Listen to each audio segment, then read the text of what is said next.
Magandang araw ka TSKI, isang aralin ang aming handog sa inyo patungkol sa isang pinagpalang buhay. Tara, samahan niyo akong matuto ngayong araw na ito. Alam niyo ba, ang salitang pinagpala sa wikang Ingles ay blessed.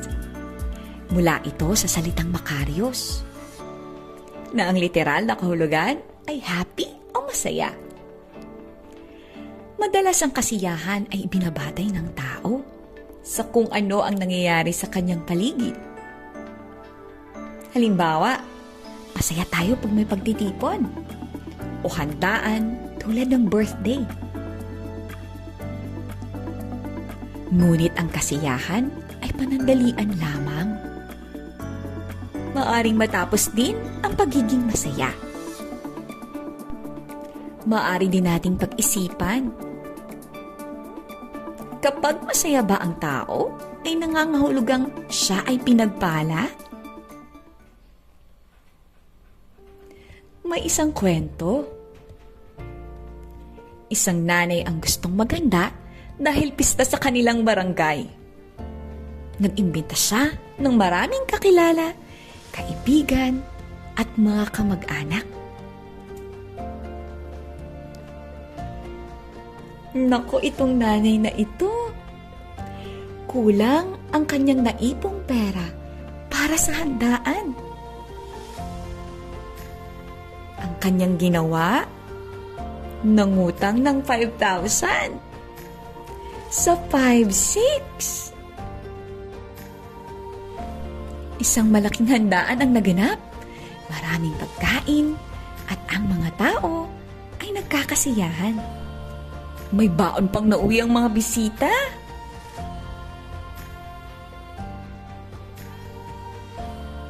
Pinagbaon pa niya ng pagkain ang kanyang mga kakilala para may pasalubong sa kanilang pamilya.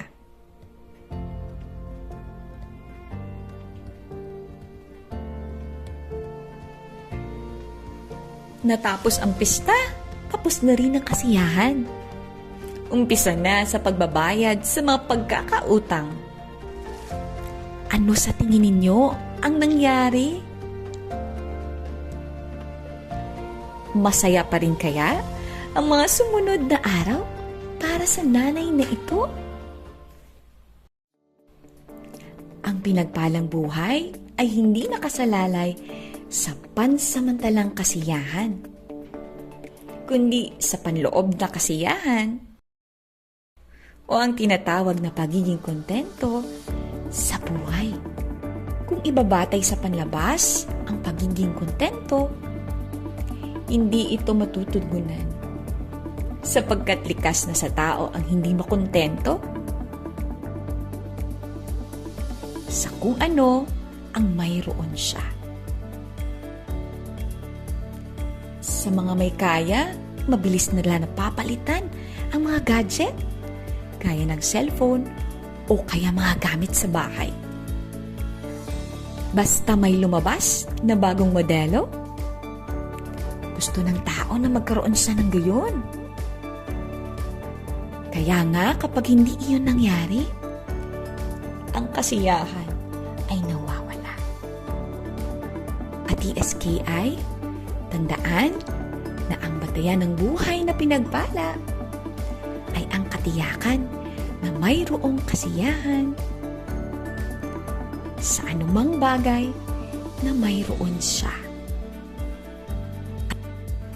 May mga taong hindi masaya dahil patuloy na hinahanap ang wala pa sa kanila. Ngunit ang mga taong makaranas ng pinagpalang buhay ay nagpapasalamat dahil nakikita nila ang ipinagkaloob sa kanila. Ano ang madalas mong inuuna pag may pera ka? Wants or needs ng inyong pamilya? Paano makatutulong sa iyo ang disiplina at contentment sa tamang paggamit ng pera? Ito'y ating pagnilayan mga ka-TSKI.